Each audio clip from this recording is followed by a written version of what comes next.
Hello everyone, my name's David Edgar, I'm the host of Heart and Hand, the Rangers podcast, and I'm joining you today after Rangers finally won a game on the road. Yes, we won for the second time this season at Tannadice. If only we could play all our away games there. A 3-1 victory, a come-from-behind victory that was marred at the end by a truly abysmal refereeing decision. And I'll just start with this because I'm still annoyed by it even now. I mean, in the last seconds of the game, and look, we've all seen matches that the game's dead and buried and there's a guy on a yellow and he's made a tackle and the ref lets him off with it because the game's done. Right? We've all seen that. It happens a lot. So first of all, there's no need to make that decision. But even if you're one of the people who say, right, okay, well, no, letter of the law, things have got to happen. For Mo Diamandi to be sent off for that is an absolute disgrace. And Nick Walsh, after about an hour of the match, decided that he was going to be the centre of attention, he was going to be the focus, a habit that he has, and this in particular was so bad. I can just about accept that he maybe sees something when he's, or thinks he sees something when he's on the pitch. I can maybe accept that, but when he gets told to go to the monitor and then sees what we saw, to send Mo Diamandi off for violent contact is an absolute disgrace.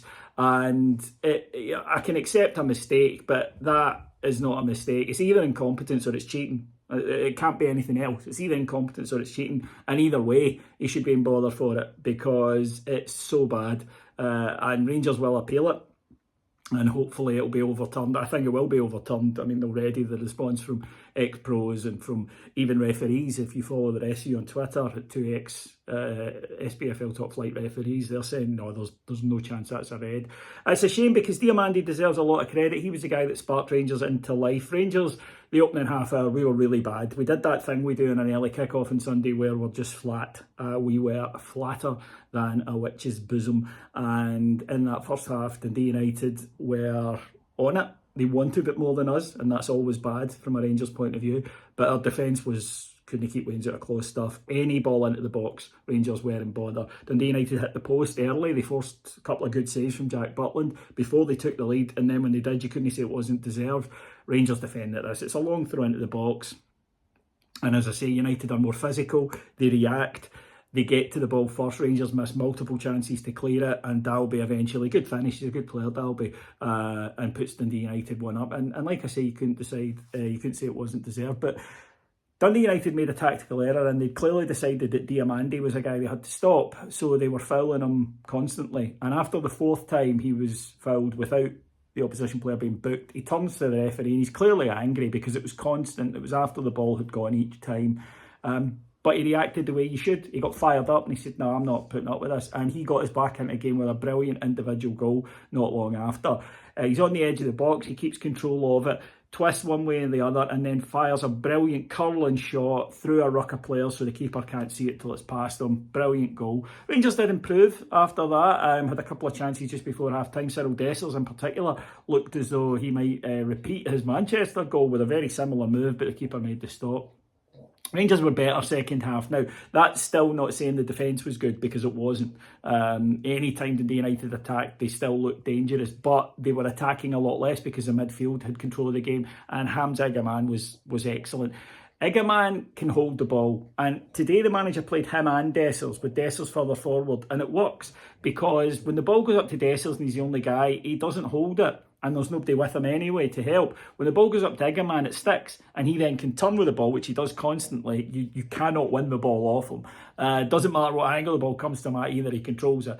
And he was then able to get Dessers moving. We took the lead not long into the second half. A bit of fortune about it. Robin Proper is still in the box after a set piece. A nice pass inside to him. He's taken up a position maybe United players, because he's a defender, aren't really looking, but he appears between the lines, and his shot is deflected in. But, you know, if you shoot, you never know, you can take that. United hit the post not long after, more poor defending by Rangers, but it was offside. But then they almost equalised, and it would have been our own fault. They got down on the right-hand side, ball across. Nico Raskin running back to his own goal, sticks a leg out at it, and it deflects off the inside of the post. The post was one of our better defenders today. Rangers thought we'd wrapped it up with 20 minutes to go. Bajrami on the edge of offside. He runs, controls the ball, slips it through to Dessers, who good finish, but Bajrami had been marginally offside. Manager made a few changes towards the end. Zach Lovelace come on and he was involved in the third, and what a goal the third was. Lovely bit of play from Bajrami, who was really bad for 75 minutes, but I did think was decent in the last 15. To me though, that's not the ratio we need from him. He needs to be better, more consistently. But he plays the ball into Zach. He times his pass beautifully to Cyril Dessers. What a finish. What a finish. The inside of his left foot curled away from the keeper into the top corner. It's a beauty. If you haven't seen it, please check it out. And then time for the referee to make sure we're talking about something else other than, you know, the exciting game, because if you're neutral, that was a great game. The saves, the post being hit, the brilliant, you know, finish at the end. Again, man, we should be talking about all that, and instead we're talking about this referee, which is utterly annoying. Right then, folks, that will do me for today. I'll be back on Thursday. A massive, massive European night at Ibrox as we take on USG. Very much looking forward to that. You'll get all the build-up, you'll get the reaction to today and all the build-up over on Heart and Hand and Patreon, patreon.com/Heart and Hand. I'll talk to you Thursday night. Take care, everybody. Have a good week. Bye-bye.